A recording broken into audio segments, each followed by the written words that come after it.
Hello everyone, and welcome back to F1 23 for another round of the 2022 Formula 2 Championship. Today's round is round 10 of the championship. We're getting nearer to the end of the series, still have quite a few rounds to go, and today we are headed to the Hungaroring. In qualifying, at the start of qualifying, it was very much a wet circuit, so yeah, it was a little bit interesting. My pace in practice was absolutely awful, as it always is here at the Hungaroring. I've just never clicked with this circuit, so yeah, it's gonna be a tough round. I've lowered the difficulty setting in anticipation for that, but I don't know if I've lowered it enough, because look at that, we are not even close to the pace.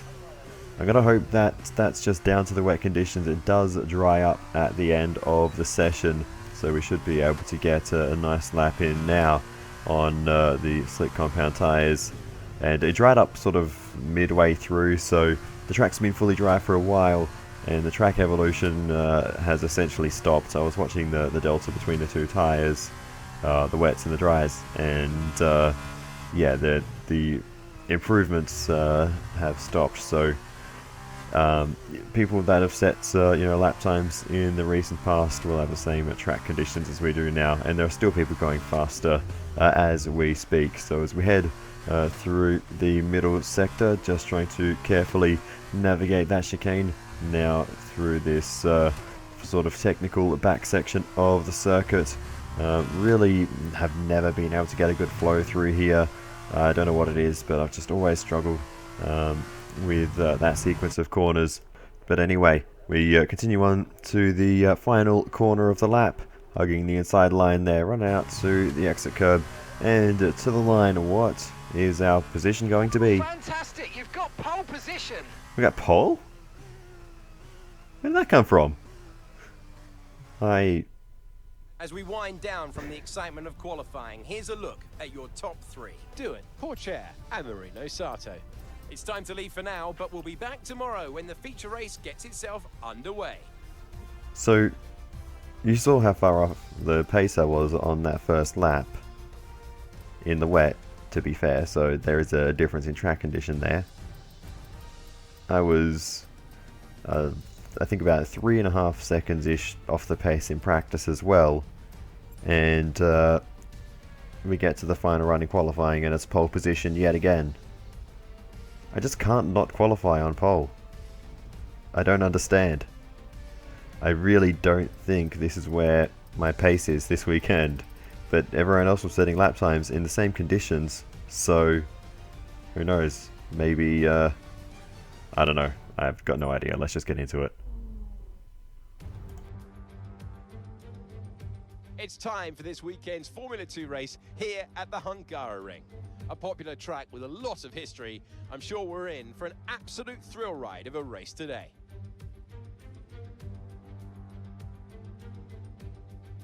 The Hungaroring is located 12 miles northeast of the capital, Budapest. It's 2.7 miles long, featuring 14 corners, and it's got a reputation for making overtaking difficult.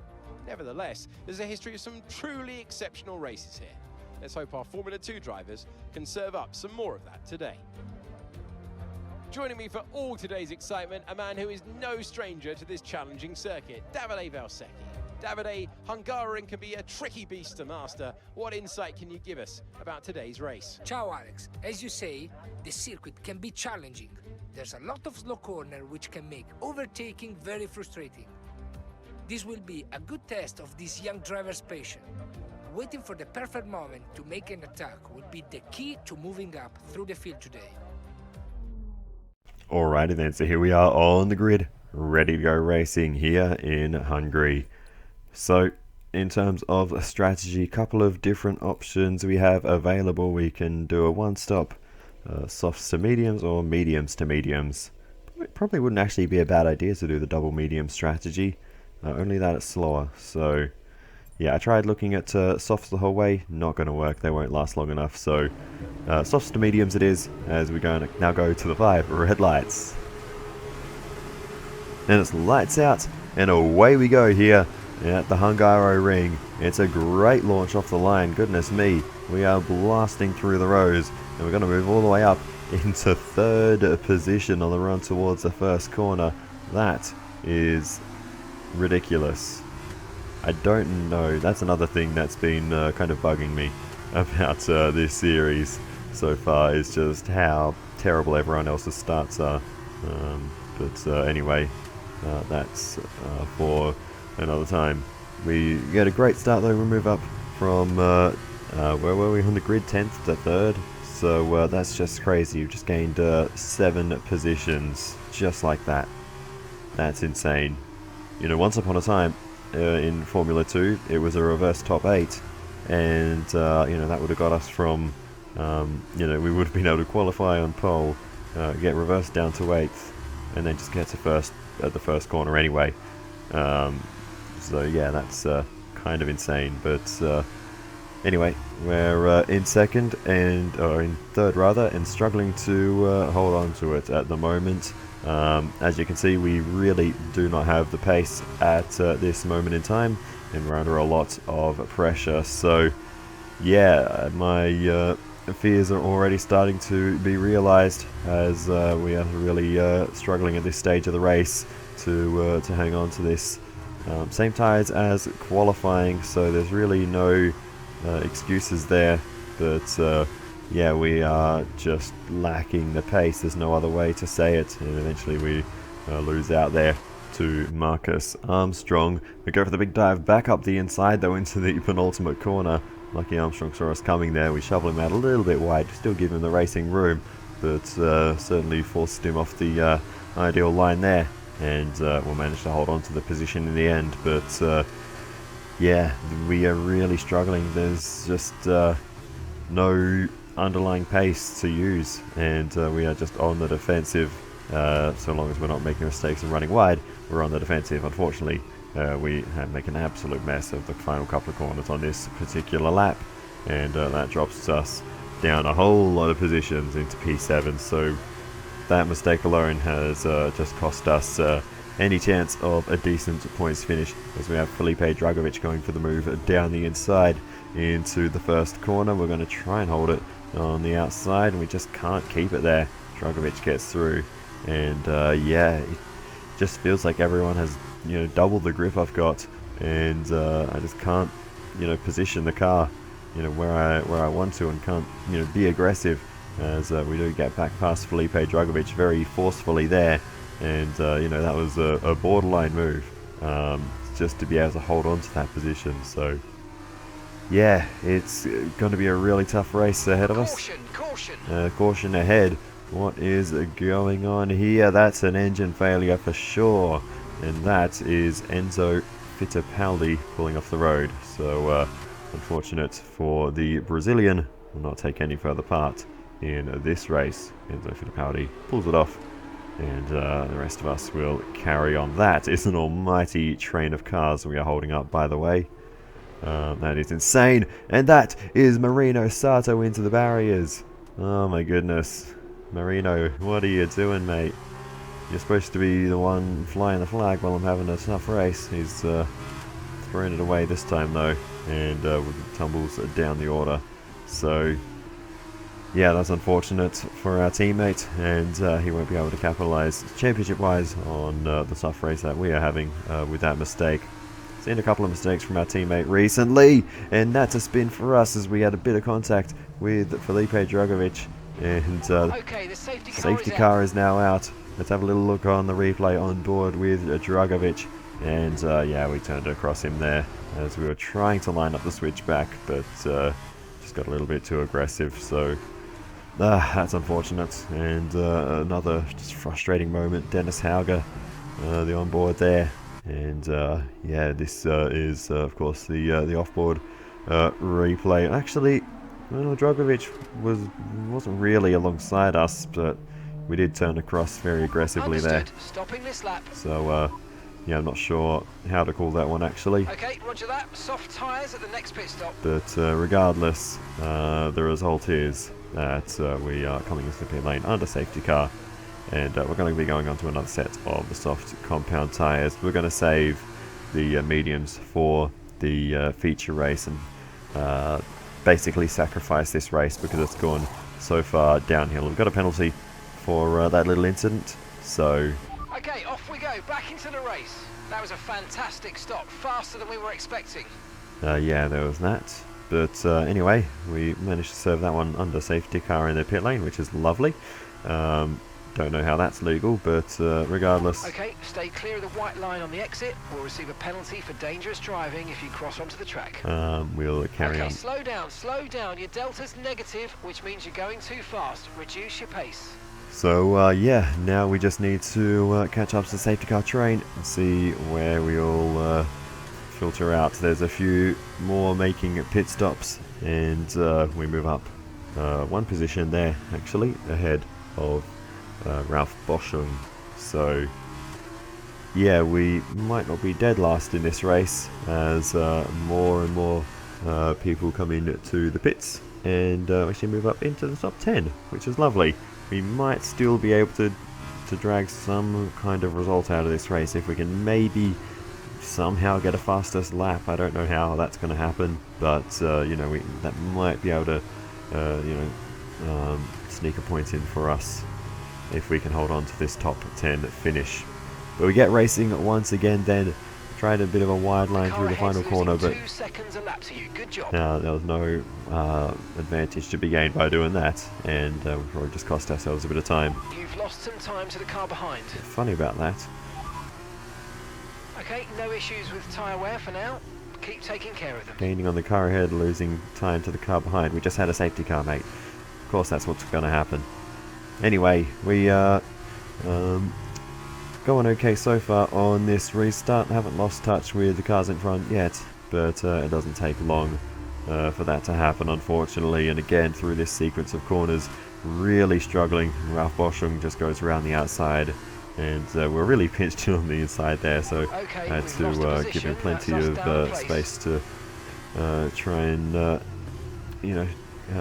make that work for both of us. But anyway, yeah, we just don't have it, whatever it is around this circuit this round, even lowering the difficulty. That's a slide into the grass, and that's another position lost to Yumu Iwasa, one of our championship rivals, also not running in the points today.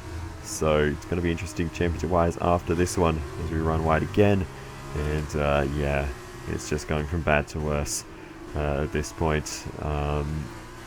We're basically just trying to survive to the end of the race. Maybe if something crazy happens up the road, we can still sneak into the points, but it's highly unlikely at this rate. And the more mistakes we make, the more positions we drop back, and the harder that is going to be. There goes Richard Bashaw going through, and yeah, it's just not going well. So I'm going to have to drop the difficulty again for the next race, I think, as we are side by side with Frederick Vesti through the final corner, and even running side by side through here, I just can't, like, I just don't have that grip that everyone else does. I don't understand, but you know, I can't do what they're doing as we go for the big lunge down the inside of Frederick Vesti. That's one thing we can still do, is go late on the brakes, but when it comes to traction, we just have nothing. And yeah, even, I don't know, I can't explain it. I don't know what it is, but for whatever reason, we just don't have the grip. My first thought was tyre temperatures, because they can have a huge impact and can make the car handle exactly like this if the tyre temperatures are too high, as we let our teammate go and then violently defend from everyone behind. But at this point we've only got well, one car left behind us, and we are struggling to even do that. So yeah, but yeah, the tyre temperatures were actually fine. So I don't know, apparently there was no damage from that collision, but it could be that too. But you know, we were losing time even before that, so Yeah, I don't know what it is, but the car just doesn't feel right. And now we've got a huge issue here into the barriers. The car just Bad. Are you wouldn't right? turn. Let me know you're okay. What's happened there? Here it is on replay. We're up on the curb. I'm turning hard left, but the car keeps going straight. And then I turned right just to see if I could get some steering response, but that just steered the car straight into the wall, although I think that collision course was inevitable regardless of what I did on the steering wheel at that point. But that's game over in the sprint race. A hard-fought win today then, after a very difficult race. Tell me, Davide, what was the key to this success? This race, this win, was about one thing and one thing only: consistency. Anyone can be quick for just one lap, but there's a difference between that and being quick every lap, over and over and over. If you can do that, if you can gain ground when your opponents make mistakes, but then not make mistakes on your own, you can just push and push.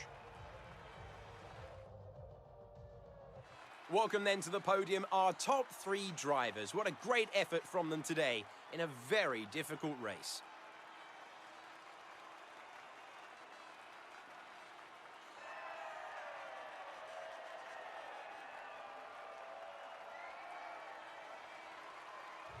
Well, it is Amari Cordeal who takes a race victory here today in Hungary. Second place goes to Teo Porcher, with Dennis Hauger in third.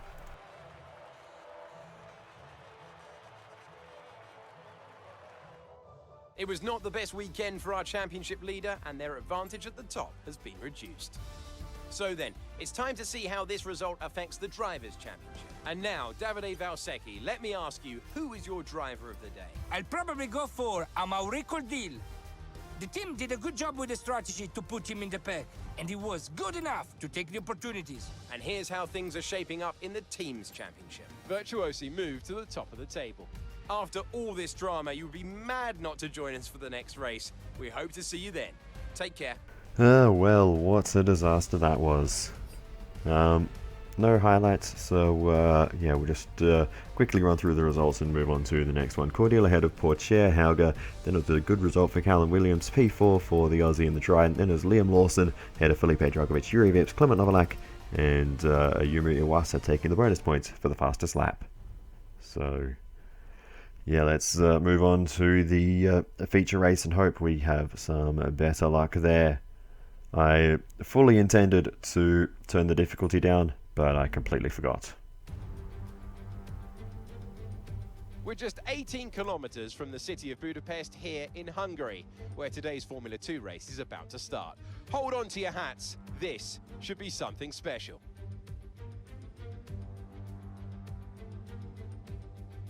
The Hungaroring is located 12 miles northeast of the capital, Budapest. It's 2.7 miles long, featuring 14 corners, and it's got a reputation for making overtaking difficult.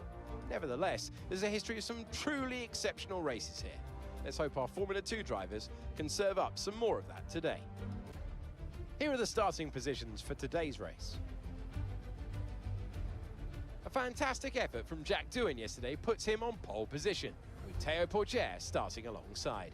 Looking down the rest of the grid, we have Sato, Hauger, Felipe Dragovic, Cordeal, Fittipaldi, Armstrong, Williams, Ayumu Iwasa, Vachor, Vips, Liam Lawson, Frederick Vesti, and Nissani, Novalak, Boschon, and Jan Deruvalo. Calderon, Caldwell, Hughes, and Logan Sargent completes the grid. And now it's time to head down to the track. Alongside me today, I'm delighted to welcome back to the commentary box the 2012 GP2 champion, Davide Valsecchi. There looks to be a challenging race ahead of the drivers today, Davide. With that in mind, what are you looking out for today? Well, Alex, I want to see how the drivers at the back of the grid are going to run down.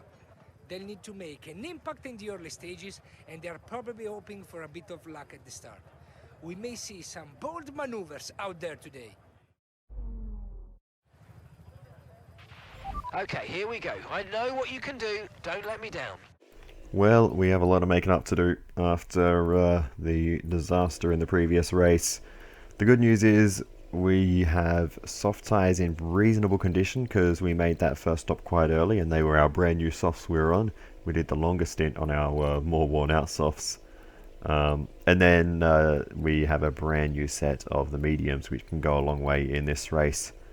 I really wanted to start the race on soft compound tyres, but because of the way the strategy screen works, it is actually completely impossible. So that's really annoying because there are plenty of others, in fact most of the others, starting on the softs. But we get underway then, and it's a good start for us. Looks like Sato's managed to get away decently as well on the mediums, so that's worked out well. Hopefully Sato can move up into P2, and potentially we can maybe do a little bit of teamwork. We'll think about that if the opportunity arises, but at the moment Sato's dropped into third, so unfortunately Marino Sato not able to take that position. Teo Porcher up to second where he started actually. So yeah, that's how the start went. A great launch off the line once again. Even on the harder of the available compounds, we were still able to just blast away from the field, but I don't know how long that is going to last, because as we navigate the opening lap, we are already starting to lose time through the middle sector chicane, getting through there fairly smoothly. It's an awkward sequence of corners now through the most challenging sequence of corners, I dare say, on the F2 calendar, at least certainly amongst them.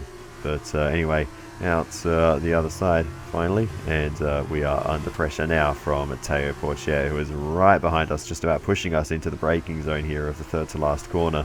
But we hold on for now. I don't know how much longer we can hold on to this race lead though, as we go a bit deep into the penultimate corner, this long and left-handed U-turn. Now Porcher is alongside as we head into the final corner. We're going to hold him out just slightly wide, and that's going to allow Sato up the inside, and Marino Sato snatches P2 in a flash there. Very nicely done for our teammate. Here's the onboard with Sato. Stuck the nose in as soon as the opportunity was there, and then snapped across to the left-hand side to completely block off Teo Porcher. He knew how important it was to get that move done, and now the little games begin. We're going to let Marino Sato through into the race lead, so we're not holding up our teammate. And then now we are we're probably going to drive as fast as we can still, because I still want to get a good result for myself. But I know that everyone else has much better pace, so I'm going to try and hold up Teo Porcher and the other soft compound runners to see if I can help Sato a little bit in this race. I don't know if I'm going to be able to hold them off, but we'll see how it goes. But the more cars I can hold up, the better the race that Sato is going to have. So yeah, we'll see how it goes. Yeah, we are already starting to struggle as we go wide there, and Teo Porcher slips through. We might be close enough though to go for the dive to the inside, late on the brakes, and we're side by side through the right-hander. Pretty equal on traction, but we do just have a slight advantage, and now we're running side by side through the final two corners. All this battling is giving Sato exactly the advantage he's going to need to make that medium tyre strategy work, the alternate strategy that we are both on. Generally you want to start on the faster compound in Formula 2. It's what you see most often, but yeah, it's tough to make it work at a track where it's difficult to make overtakes. But anyway, we are giving it our all to hold off Teo Porcher, and we're not exactly hindering our own race by doing this, because Sato's already long gone, so we're not racing him anymore, as Amaury Cordial has made his way up ahead of Teo Porcher. I missed exactly when that happened, and Yuri Vips retires from the race with a mechanical failure. High tech, struggling with the technology there. But anyway, we continue on then, and we are still struggling with these final few corners. Again, we go wide, and this time it's Amaury Cordial who goes for the move around the outside. And once again, we're just going to hold this inside line, and we're really fighting for this to try and hold off this entire field of cars behind. We're under a lot of pressure here, and we are also trying to get these two to fight away just to relieve the pressure for a moment. and they're going to scrap it out into the first corner. So yeah, the more they fight, it will help me a little bit just to not have to defend for a couple of corners. But yeah, we are... Okay, radar is clear. Weather is looking good for now. yeah, we're really lacking pace at this phase of the race. But anyway, pit stops start to be made as we're a fair chunk of the way through the race now. And the car behind us now is a Yumu Iwasa, who is on the medium tyres. Moving on even further, we see the first of the medium tyre starters in pits, and quite an ominous sign, they all come out behind the soft tyre starters. So yeah, I don't know if Marino's coming in for his stop now. if this strategy is going to work. We move on to when We're going to box this lap, push hard on the in lap. when Marino Sato comes in for his stop, and we'll see if Sato can come out in a decent track position. It doesn't look good from where everyone else came out, but Sato of course had that massive lead, and that is Amari Cordial just moving across in front now, and Sato comes out in effectively second position, third on track, still behind myself, but of course I need to make my pit stop still. So that's all good news for Sato, and he'll almost certainly be on the podium as long as he doesn't spin out again. So we come into the pits for our stop, and yeah, we'll see if we can do anything towards the end of this race. I don't know where we're going to come out. I don't know where our track position is. We were ahead of, you know, Novalak and the likes that... Right, let's go, come on. Perfect job on the turn in there, mate. Looks like a nice stop time. We're happy with that one. that came out at the back of the field, so I'm hoping we can be somewhere mid-pack, but I really don't know. As we come out though, it is not looking good. Okay, stay clear of the white line on the exit. We'll receive a penalty for dangerous driving if you cross onto the track. And yeah, we come out on track, and yeah, we are still being swamped even at pit exit. We're down in P19, and it looks like this race is going to be much like the first, unfortunately. And as we continue to race on, this is the lap immediately after pitting, and this is the one good moment of the race. We improve our fastest lap by a second and a half. Car behind is dropping back by about 3/10 a lap. Well done. On these new tyres, but that's about all things got, as good as things got, as Ollie Caldwell retires from the race with a mechanical failure, and the Campos driver will not take any further part in this one, so that'll be a free position for us. Not that that is going to particularly matter too much.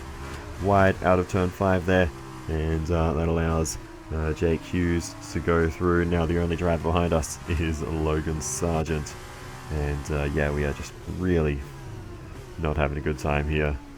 Big look into the outside of turn 1, but there's just no way we can do anything. We're just too far back anyway, and it's not going to be long before Logan Sargent is looking for a move. We just don't have the grip. Once again, it's just, oh, there's a moment there, and we almost stuck it in the wall again. That section of the circuit, a corner later this time, but we managed to save it on this occasion. But that's dropped us into last position now, and I don't see us getting any higher than this.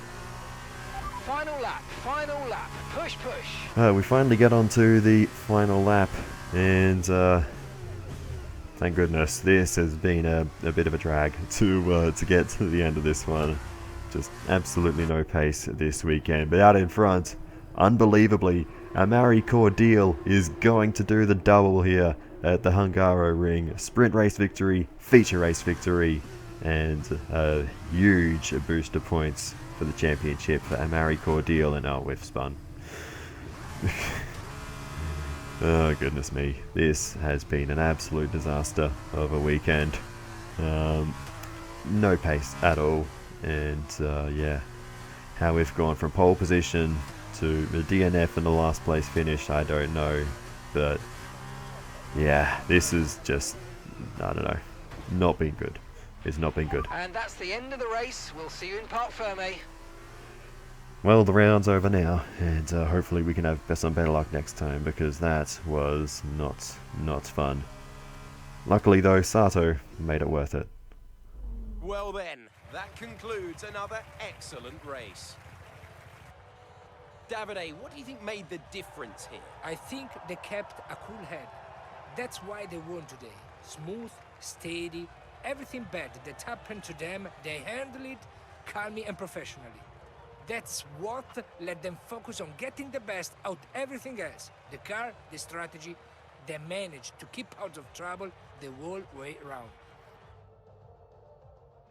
And as the adrenaline dies down after another eventful race, here come our top three out onto the podium.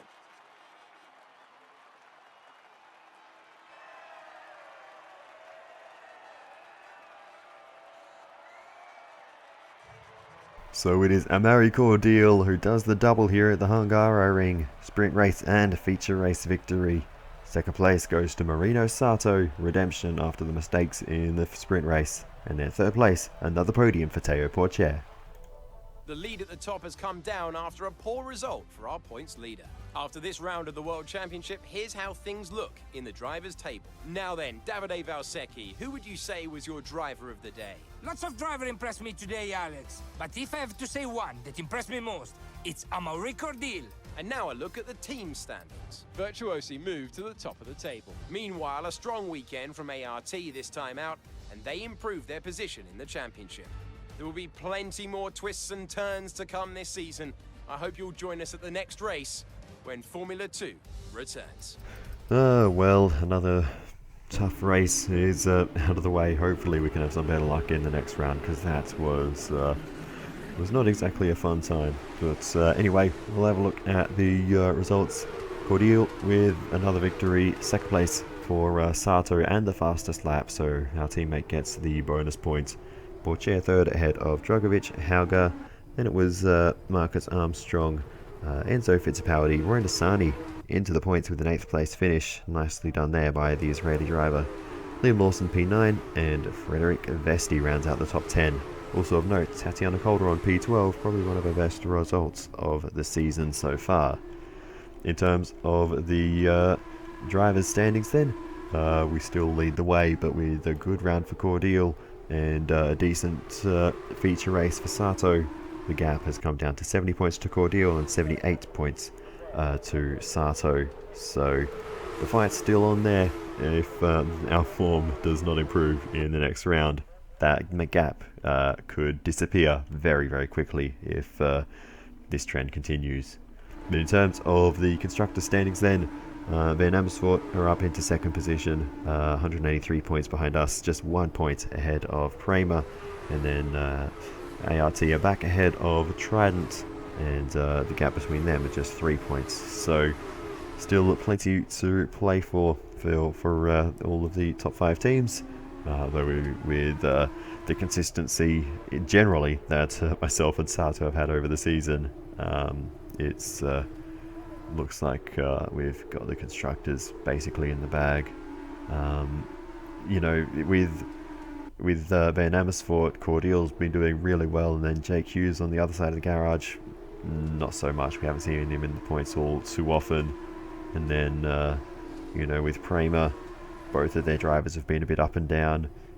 So yeah, they're sort of more of a even split between those two. But they just haven't had the regular wins and podiums and stuff that myself, Sato, and Cordial have had. But anyway, that is going to do it for this one, so I will say thank you so much for watching all the way to the end. I really do appreciate it. Please feel free to give me some feedback in the comments. It's always very helpful. And on that, I will see you in the next one, and goodbye.